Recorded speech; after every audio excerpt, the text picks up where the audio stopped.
제32장. 욥이 자신을 의인으로 여김으로 그 세 사람이 말을 그치니 남종족 부스 사람 바라겔의 아들 엘리후가 화를 내니 그가 욥에게 화를 내면 욥이 하나님보다 자기가 의롭다 하며 또 세 친구에게 화를 내면 그들이 능히 대답하지 못하면서도 욥을 정죄함이라. 엘리후는 그들의 나이가 자기보다 여러 해 위이므로 욥에게 말하기를 참고 있다가 세 사람의 입에 대답이 없음을 보고 화를 내니라. 부스 사람 바라겔의 아들 엘리후가 대답하여 이르되, 나는 연소하고 당신들은 연로하므로 뒷전에서 나의 의견을 감히 내놓지 못하였노라. 내가 말하기를 나이가 많은 자가 말할 것이요 연륜이 많은 자가 지혜를 가르칠 것이라 하였노라.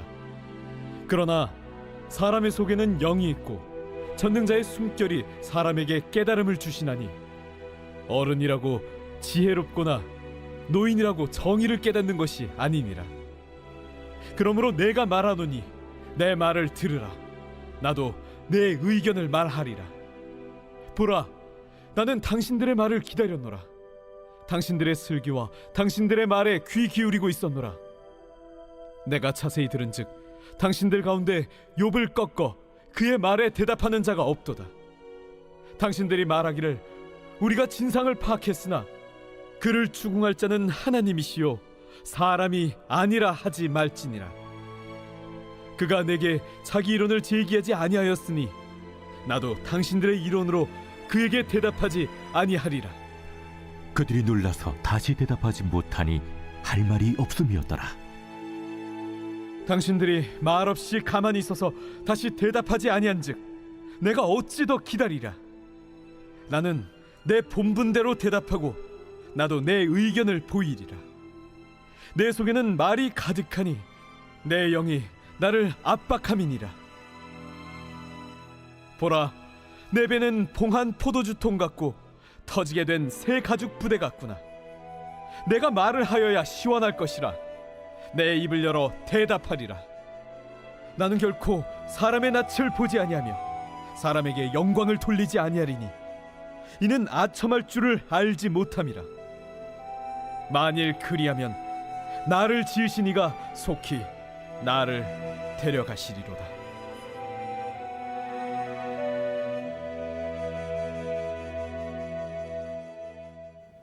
사랑하는 크스칸 여러분, 좋은 아침입니다.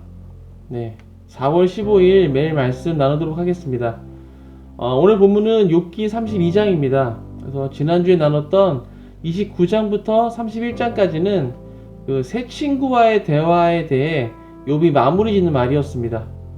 31장에서 욥이 전능자가 내게 대답하기를 바란다 라면서 하나님께 도전했기 때문에 32장부터는 하나님의 그 대답이 나올 것으로 우리가 기대할 수 있지만 하나님의 대답은 38장부터 나오게 됩니다. 그 대신 오늘 본문이 32장부터 37장까지는 엘리후의 말이 나오게 됩니다. 갑작스러운 엘리후의 등장에 엘리후는 또 누구야? 라고 생각하실 수도 있습니다. 엘리후는 비교적 젊은 사람으로서 욥의 세 친구와 같은 지혜 스승입니다. 지금까지 침묵하면서 대화를 경청하고 있다가 지금까지 이루어진 대화의 진행이 불만스럽다고 느끼고서는 좀 더 깊은 깨달음이 자기에게 있기에 새로운 관점에서 논제의 주제를 밝히는데 자기가 이바지할 수 있겠다라고 생각합니다. 엘리후는 이제 4번에 걸쳐서 말을 하게 되는데요. 엄격한 전통 보상론, 그러니까 선을 행하면 축복을 받고 죄를 지으면 벌을 받는다, 이런 전통 보상론을 넘어서는 것으로서 지금까지 논의되지 않았던 그 고난 이해의 몇 가지 가능성에 대해서 주의를 환기시키려고 하고 있습니다. 이로써 엘리후가 해답을 제시한 것은 아니지만 새로운 견해를 보여주는 데는 이바지합니다. 엘리후가 특히 밝혀내려고 했던 바는 하나님이 고난으로서 인간에게 유익한 의도를 이루신다라는 것입니다. 즉 하나님이 보상의 틀에 사로잡혀서 재판하시는 분인 것만은 아니라는 것이죠. 고난은 사람에게 불의를 그만두라는 그런 경고일 수도 있고, 또는 선한 일로 다시 향하게 하는 계기가 될 수도 있다라는 것입니다. 엘리후의 말에서는 하나님의 말씀에 들어있는 해답을 더 분명히 하고, 경우에 따라서는 새로운 관점을 통해서 이를 보충하고자 하는 의도가 드러납니다. 물론 그 욥의 상황을 지나쳐가는 부분이 적지 않은 것은 틀림없습니다. 제대로 알지 못한 부분도 있긴 한데, 근데 엘리후의 말에는 명심할 만한 말과 또 그런 또 생각이 여러 가지 들어있다라는 것이죠. 함께 말씀을 보면서 살펴보도록 하겠습니다. 지난주에 나눴던 29장부터 31장에서 욥이 자신을 의인으로 여기면서 계속해서 떳떳하다라고 이제 주장을 하자, 새 친구들은 더 이상 욥의 말에 대꾸하지 않았습니다. 아마도 이제 혀를 내두르며 포기한 것 같습니다. 세 명의 친구가 각각 3번씩 얘기를 했는데도 변화의 기미가 보이지 않으니 이제 그럴 만도 하겠죠. 욥의 말이 끝나고 잠시 정적이 흘렀을 것 같습니다. 그러자 람 족속의 부스 사람 바라겔의 아들 엘리후가 입을 열기 시작했습니다. 그런데 이제 차분히 자신의 생각을 이야기하는 것이 아니라 막 화를 내면서 이제 말을 시작하는 것이죠. 왜냐하면 욥이 하나님보다 자기가 더 의롭다라고 주장했기 때문입니다. 그리고 그 욥의 새 친구들에게도 화를 냈습니다. 왜냐하면 욥이 분명히 잘못했다고 말하면서도 욥의 말에 제대로 답변을 못했다라고 생각했기 때문입니다. 엘리후는 욥과 새 친구들의 대화 중간에 나서서 말하고 싶었지만 참고 기다렸습니다. 당시에는 이제 그런 문화가 있었다고 합니다. 어떤 대화를 할 때 연장자가 말을 하고 가르쳤다는 것이죠. 나이가 어린 사람은 그 가르침을 듣고 배우는 입장인 것입니다. 혹시 하고 싶은 말이 있다면 연장자의 말이 다 끝난 후에 그때서야 한번 할 수 있는 것이죠. 그 장유유서의 덕목이 유교에만 있는 줄 알았는데 이스라엘에도 있었던 것 같습니다. 아무튼 대화를 들으며 하고 싶은 말이 많았음에도 불구하고 꾹꾹 누르고 참고 있다가 대화가 잠시 멈춰지자 이제 내 차례가 왔다 하면서 이제 화를 내면서 속에 있던 말을 막 쏟아내기 시작합니다. 그동안 엘리후가 하고 싶은 말을 얼마나 참고 기다렸는지는 18절, 19절을 보면 우리가 알 수 있습니다. 내 속에는 말이 가득하니 내 영이 나를 압박함이니라. 보라, 내 배는 봉한 포도주 통 같고 터지게 된 새 가죽 부대 같구나.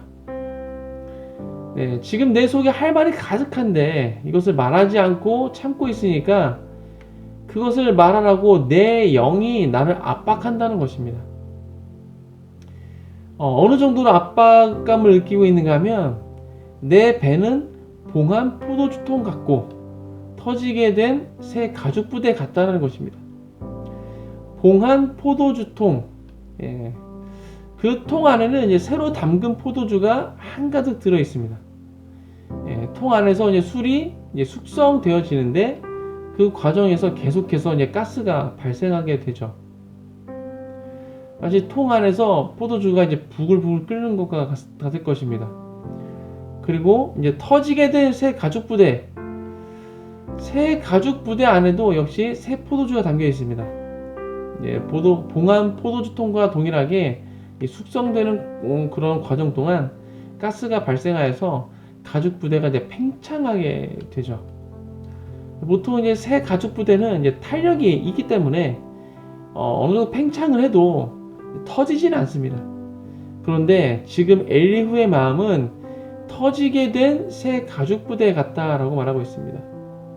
얼마나 속에 들은 것이 막 터지려고 하는지 새 가죽 부대가 터지게 될 정도라는 것이죠. 그래서 이제부터 속에 있는 말들을 쏟아내겠다라는 것입니다. 그래서 자신은 이제 누구의 눈치도 보지도 않고 어떤 사람에게 아첨하지도 않을 것이라고 말하면서 만일 내가 그렇게 한다면 하나님께서 나를 곧장 치실 것이다. 나를 이제 죽일 것이다. 라고 이제 말을 합니다. 엘리후의 마음속에 꾹꾹 누르고 있었던 말들을 이제 내일 본문부터 아마 나오게 될 것 같습니다. 지금 엘리후가 말하고 있는 모습을 보면 매우 확신에 찬 모습으로 정말 대차게 말하고 있습니다. 아무리 화가 난다고 해도 자신보다 연배가 높은 지혜 스승들 앞에서 어떻게 이렇게 말할 수 있을까요? 이유는 8절에 있습니다. 그러나 사람 속에는 영이 있고 전능자의 숨결이 사람에게 깨달음을 주시나니. 앞에서도 말씀드렸듯이 엘리후는 욥과 세 친구들에게 뭔가를 가르칠 수 있는 위치가 아닙니다. 가르침을 받는 위치인 것이죠. 하지만 그는 지금 화를 내면서까지 그들의 잘못된 부분을 지적하면서 가르치려 하고 있습니다.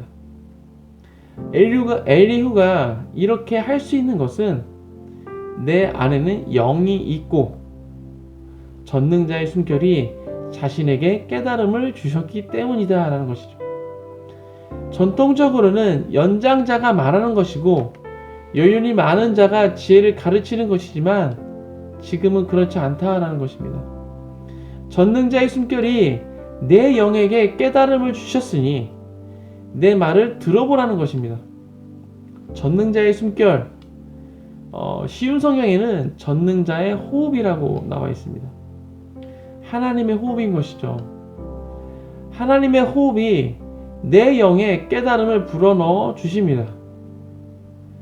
하나님만이 모든 지혜의 근원이 되시는 줄 믿습니다. 내가 아무리 상식이 풍부하고 학력이 높고 책을 많이 읽었다 할지라도 하나님의 지혜를 넘어설 수는 없습니다. 내가 아무리 인생의 경험이 많고 산전수전 다 겪어봤다고 해도 하나님의 지혜를 능가할 수는 없습니다. 그런데 우리는 하나님의 일을 한다고 하면서도 하나님의 지혜를 구하기보다는 나의 지식, 나의 경험, 어떤 통계 자료, 이런 것들을 의지해서 할 때가 많다라는 것이죠. 이거는 예전에도 해봤는데 아무 효과 없었습니다. 통계 자료에 의하면 지금 세대는 이러이러한 것에 관심이 많으니 우리는 이걸 해야 합니다. 내 생각에는 이건 매우 비효율적인 방법입니다. 이런 식으로 한다는 것이죠. 이러한 방식이 효과가 있을 때도 있지만 그것은 매우 제한적인 결과를 가져올 것입니다. 하나님께서는 한 가지 일로도 수만 가지의 일을 행하시지만 우리는 한 가지의 일로 하나의 일을 행할 뿐이라는 것입니다. 우리는 한 가지만 바라보고 하는 것이죠. 하나님의 지혜를 구하시기 축복합니다. 어떠한 일을 하더라도 하나님의 지혜를 구하십시오. 모든 지혜의 근원 되시는 하나님께서 전능자의 숨결을 통해서 우리의 영에 불어넣어 주실 것입니다. 오늘 하루도 이 말씀을 기억하시면서 하나님의 지혜로 승리하시는 모든 큰 습관족 되시길 주님의 이름으로 축복합니다. 함께 기도하겠습니다. 하나님, 오늘 엘리후의 이야기를 함께 나눴습니다. 그동안 듣고 있었던 엘리후가 이제는 자신의 이야기를 합니다. 나이가 어렸던 엘리후가 연장자이며 그 스승의 위치에 있는 자들에게 이렇게 담대하게 말할 수 있었던 것은 전능자의 숨결, 하나님의 호흡, 성령께서 엘리후의 영에게 지혜를 주셨다라고 그는 믿고 확신했기 때문입니다. 하나님, 우리가 살아가면서 많은 일들을 겪게 되고 또 그것들을 처리해 나가게 되는데 우리가 그럴 때마다 우리가 하나님께 지혜를 구하게 하여 주옵소서. 세상 그 어떤 지혜도 하나님의 지혜를 넘을 수는 없습니다.